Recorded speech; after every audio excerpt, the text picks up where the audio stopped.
السلام عليكم ورحمة الله وبركاته. في البداية صلى الله عليه وسلم والسلام. رب اشرح لي صدري ويسر لي أمري واحلل عقدة من لساني يفقهوا قولي.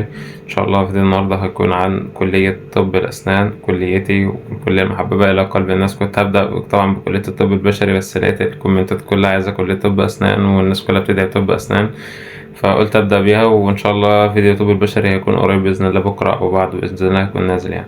تمام. أول حاجة كده إن شاء الله هنتكلم عن كلية طب الأسنان، هنتكلم عن سنين الدراسة والنظام بتاعها والمواد ومميزات والعيوب والمستقبل بتاعها، ومقارنة بسيطة كده بينها وبين طب بشري يعني. تمام. أول حاجة طبعا نبدأ بنظام سنين الدراسة، وهي بتفرق من العام للأزهر. في العام بيبقى 5 سنين دراسة وسنة امتياز، وكذلك في الأزهر برضه 5 سنين دراسة وسنة امتياز. في العام بقى ال5 سنين بيبقى سنتين أكاديمي وسنة بري كلينيكال واتنين كلينيكال. أما في الأزهر بتبقى في سنة إعداد أسنان، وفي بعض من كليات العام زي مثلا بني سويف تقريبا وطنطا بيبقى فيهم إعداد أسنان دي. وبالنسبة لسنة إعداد الأسنان دي مبتاخدش فيها أي حاجة تبع أسنان خالص، بتاخد فيها حاجات من علوم ومواد كده يعني إيه، فيزياء وكيمياء وعلم حيوان وعلم نبات وحاجات من كده يعني، ما بتاخدش فيها أي حاجة تبع أسنان خالص. ومبتضافش للجي بي إيه عندنا في الأزهر، وموادها ومبتفيدكش في أي حاجة خالص غير لو عايز تدخل مدينة بتضطر إن أنت تجيب فيها أي امتياز، مدينة جامعية يعني. تمام. وبتكون سنة سهلة وبسيطة، وبإذن الله السنة بتعدي مبتبقاش وحشة. بالنسبة بقى لل4 سنين التانيين برضه أنت بتاخد 5 سنين برضه واحدة امتياز. بالنسبة لل4 سنين التانيين مبيبقاش عندك بقى أنت البري كلينيكال دي، بيبقى عندك 2 أكاديمي واتنين كلينيكال على طول. تمام. تمام. بالنسبة بقى لمواد الدراسة، مواد الدراسة عندك في سنة أولى بتختلف. أنت بتاخد عندك أولى وتانية طبعا احنا قلنا أولى وتانية. المواد طبعا بتختلف من جامعة لجامعة، كل جامعة بتصنف المواد على حسب يعني على حسب ترتيبها هي وعلى حسب دكاترتها. فمثلا عندك في أول سنة بيبقى بتاخد مواد طبية أكتر، يعني بتاخد مواد طب بشري أكتر وشوية حاجات كمان طب أسنان.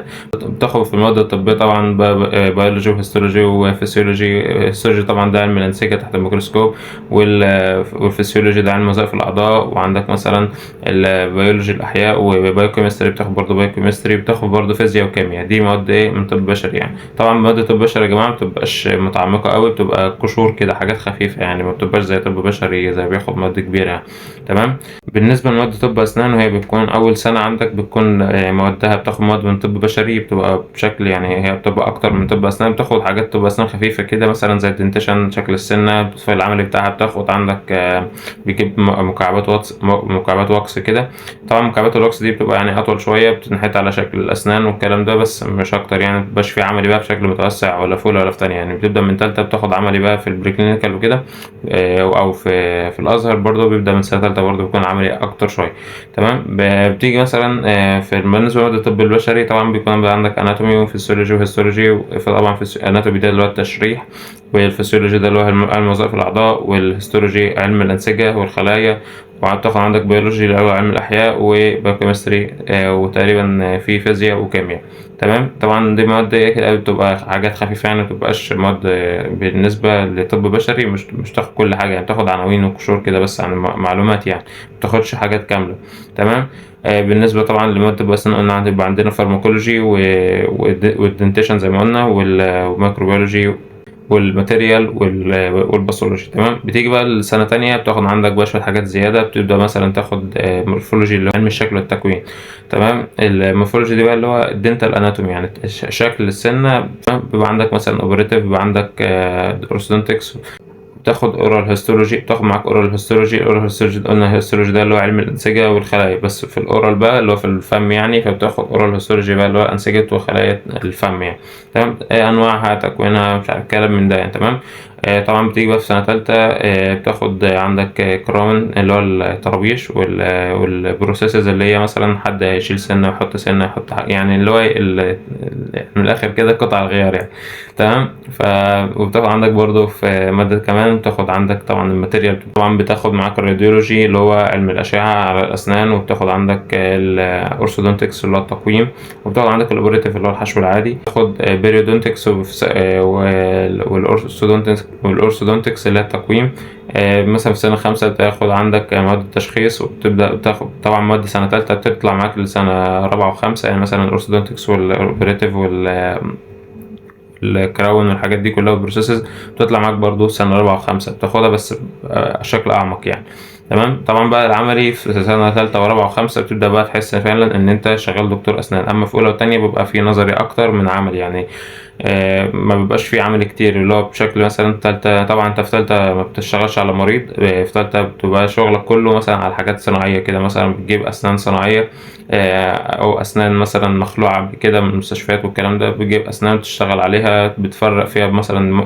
طبعا احنا قلنا بناخد باثولوجي، فلما بتاخد باثولوجي مثلا بتاخد هو باثولوجي ده اللي هو الأمراض، فلما بتاخد مثلا باثولوجي بتروح بتشوف معاك مثلا سنة، بتشوف المرض اللي فيها وتفرق مثلا بين التسوس والكلام ده يعني، وتشوف مثلا السنة دي تحتاج ايه وبس كده. طبعا بتاخد بقى في سنة رابعة الأورال ميديسن اللي هو طب الأسنان. طبعا انت طبعا خدت باثولوجي، فانت خدت الأمراض، تعالجها ازاي بقى بالأورال ميديسن ديت. بالنسبة للأدوات في أولى وتانية، طبعا أنا لسه مجبتش الأدوات ديت، لسه بجيبها.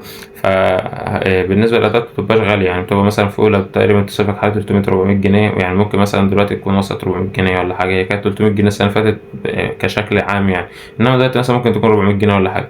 في تانية برضه بيبقى المصاريف قليلة شوية. بتبدأ بقى من تالتة بقى بتجيب يعني تقريبا صندوق اللي هو البوكس بتاع سنة تالتة تقريبا وصل حوالي 12,000 أو 13,000 يعني. طبعا لأن في بقى شوية حاجات بقى بتجيبها مايكروموتور وحاجات بتجيبها في البوكس، فبيخلي الصندوق عليك خالص يعني.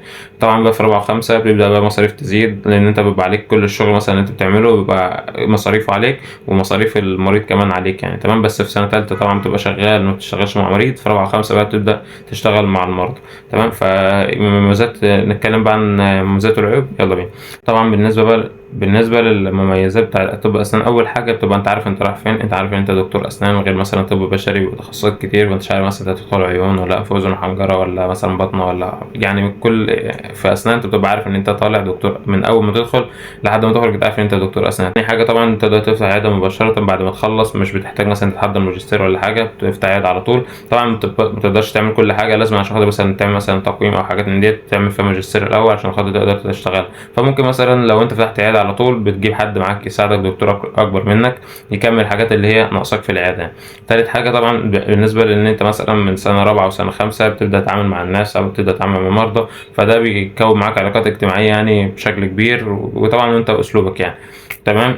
بالنسبه لرابع حاجه، وهي ان انت في اول سنه مثلا وفي اول تاني اول سنتين ما بيبقاش في مثلا شغل كتير وفي مذاكره كتير يعني. وده طبعا مش عشان خاطر هي سهله ولا حاجه، لا، بس مبيبقاش في ضغط كبير قوي زي طب بشري يعني.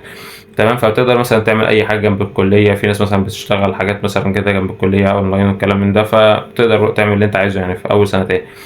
رابع حاجة وهي إن أنت قيمة إنسانية يعني. مثلا أنت دكتور، فبيجي لك مثلا مريض العيادة مثلا أو مستشفى أو أي مريض عموما، وتقدر مثلا تخفف عنه الألم وتكون سبب في كده، فربنا يجعلنا طبعا سبب في كده دايما. خامس حاجة وهي إن أنت تقدر تسافر بره. طبعا بيكون السفر أكتر لدول الخليج، غير مثلا طب بشري بيبقى مثلا السفر بالنسبة لهم في الدول الأوروبية أسهل شوية من طب أسنان، إنما في أسنان غالبا بتروح على الخليج يعني وكده، الدول اللي هي المتريشة دي. ف... سادس حاجة وهي إن أنت عملي أكتر من النظري، بتشتغل بإيدك كتير. الناس اللي بتحب مثلا تشتغل بإيدها كتير دي برضه بتفيدها. طبعا عمل أكتر من النظري متحسوش في سنة أولى وسنة تانية يعني. في سنة أولى وسنة تانية بتحس إن أنت مفيش عملي أصلا. أما بقى في تالتة ورابعة وخمسة بقى والامتياز، طبعا الامتياز طبعا ما اتكلمناش عنه، ما بيكونش فيه امتحانات. الامتياز بيبقى عبارة عن إن أنت شغال بس في أي امتحانات. أما في تالتة ورابعة فبيبقى عندك مثلا العمل بيبقى كتير، بتجيب طبعا مرضى تبعك والكلام ده. وآخر حاجة وهي إن طبعا الأسنان ليها 9 تخصصات مثلا تقويم وجراحة فم أسنان وتجميل والكلام ده. طبعا دي فيها كده يعني. ف يعني كده احنا غطينا كل المميزات طب أسنان يعني. تمام. طبعا ندخل بقى على العيوب بقى. اول واهم عيب يعني، هو تقريبا العيب ده هو اللي بيبقى مفرق مع الناس كلها، وهو ان صراحة فلوسها كتير، مصاريفها كتير قوي، وفلوسها دباحة يعني حرفيا كده. فبتحتاج مصاريف كتير، ما تحسش من الكلام ده في اولى وتانية زي ما قلت، بس بتبدأ بقى في تالتة ورابعة بقى تلاقي فلوس كتير جدا، بتحتاج مصاريف. فده تقريبا هو ده اهم عيب فيها يعني. تمام. بالنسبه لتاني حاجه، طبعا بعد ما الجامعات كترت والكلام ده، ففي خريجين كتير مثلا كل سنه بيكونوا موجودين، فعشان خاطر مثلا تقدر تثبت نفسك في السوق فلازم أن تكون متميز. عشان خاطر مثلا ان انا اروح لدكتور، فهختار الدكتور كويس. تمام. وانت طبعا بشغلك وبشطارتك وباسلوبك مع الناس بتقدر مثلا ان انت تقنع واحد انه يرشح حضرتك لواحد تاني يعني. لما حد يسأله يقول له مثلا ده انا عندي حاجة عايز اعملها في اسناني والكلام ده، يقول له مثلا دكتور فلاني. طبعا انت برضو نفس الشخص، انت ممكن تخليه يقول له هو بيرشح له حد، يقول له اوعى تروح لفلان روح لاي حد تاني بس ما تروحش لفلان يعني. انت طبعا كله بمذاكرتك، اللي ما بيذاكرش طبعا دي حاجه معروفه يا جماعه. بصوا مفيش حاجه اسمها مجال مثلا في الشغل، بس الفكره كلها في مجال انت متميز ولا مش متميز. اي مجال في الدنيا ليه شغل، واي مجال في الدنيا برضه له شغل، بس انت عشان خاطر يكون ليك شغل فلازم تكون متميز في المجال بتاعك، لان انت حتى لو مش متميز هتشتغل ازاي، فاهم؟ بس فلازم تكون بتذاكر كتير. طبعا تالت حاجه وهي ان انت بتحتاج فلوس كتير برضه عشان خاطر تفتح عياده، مصاريفها كتير، كورس بقى والحاجات ديت، فالموضوع بيبقى مكلف شويه. طبعا انا بالنسبه لي هي كليه جميله جدا، وانا لسه أي نعم ما دخلتش فيها يعني ما دخلتش في التفاصيل، بس لا كليه حلوه خالص. فلو انت قدامك طب اسنان طبعا فعلا انا بدات احس فعلا الناس عندها حق اللي هي بتبقى في الكومنتات يا رب ادخل طب اسنان دي، بدات احس فعلا ان عندها حق. بالنسبه بقى طبعا للمستقبل بتاعها، طبعا المستقبل بتاعها كويس جدا. بالنسبه للفلوس فهي كويسه خالص. بالنسبه مثلا تفتح عياده، طبعا انت ممكن تبدا تفتح عياده او تتجه بقى للمجال الاكاديمي، ان انت مثلا تبقى دكتور في جامعه، تحضر مثلا ماجستير ودكتوراه والكلام ده، تبقى دكتور في الجامعه. تمام. طبعا دي بقى الناس اللي هي الدحيحه اللي هي بتجيب 5 سنين امتياز والكلام ده. تمام. انما بالنسبه مثلا وده طبعا دي حاجه كويسه جدا ان انت تكون كده يعني. حاول مثلا تذاكر وتكون دكتور في الجامعه، دي حاجه كويسه برضه بتفيدك اما تفتح عياده، بتفيدك برضه. طبعا بالنسبه للتكليف انا ما اعرفش مثلا التكليف هل بيكون لسه موجود ولا اتلغى زي ما قالوا يعني، بس مش واخد بالي أوي، بس تقريبا في لسه يعني تعيين وبتاع. تمام. فطبعا ديت بالنسبه لمستقبل طب الاسنان. طبعا شويه مقارنه كده بسيطه بين طب بشري وطب اسنان. طبعا كده كنا اتكلمنا عن طب أسنان، نظام الكلية وعدد سنين الدراسة والمواد. طبعا المواد ممكن مكنش فيها دقة شوية عشان أنا لسه مخدتش المواد ديت، بس حاولت أجمع على قد ما أقدر يعني. تمام. بالنسبة للتاني اتكلمنا عن المميزات واتكلمنا عن العيوب واتكلمنا عن المستقبل بتاعها واتكلمنا عن فرق بينها كده وكم فرق بسيط بينها وبين طب بشري. متنساش لو وصلت آخر الفيديو هنا متنساش تعمل لايك وشير على الفيديو، ولكل أصحابك اللي هم عايزين يدخلوا طب أسنان، وسبسكرايب في القناة عشان خاطر تشوفنا في الفيديوهات الجاية بتاعت الكليات. إن شاء الله هنتكلم عن طب بشري، الفيديو بتاعها إن شاء الله ينزل بكرة أو بعده بإذن الله. هحاول أنزله بكرة. تمام. وطبعا دفعة 2025 تابع معانا الفترة الجاية، لأن إن شاء الله هيكون في فيديو جاي عن لو أنت دخلت تالتة ثانوي هتعمل إيه والكلام ده، وإيه هي من النصايح والأخطاء اللي متعش فيها في تالتة ثانوي عشان خاطر تمشي بالسنة بتاعتك صح يعني والكلام ده. بس كده، واتمنى نكون وصلنا لاخر الفيديو ويكون فيديو عجبكم واستفدتوا منه. صلوا على النبي، ولو حلم مكتوب اسنان في الكومنتات اكتب لنا تحت، ولو في اي غلطه في الفيديو مثلا وحد طب اسنان اكبر مننا يقول لنا برضه في الكومنتات. بس كده، صلوا على النبي، والسلام عليكم ورحمه الله وبركاته.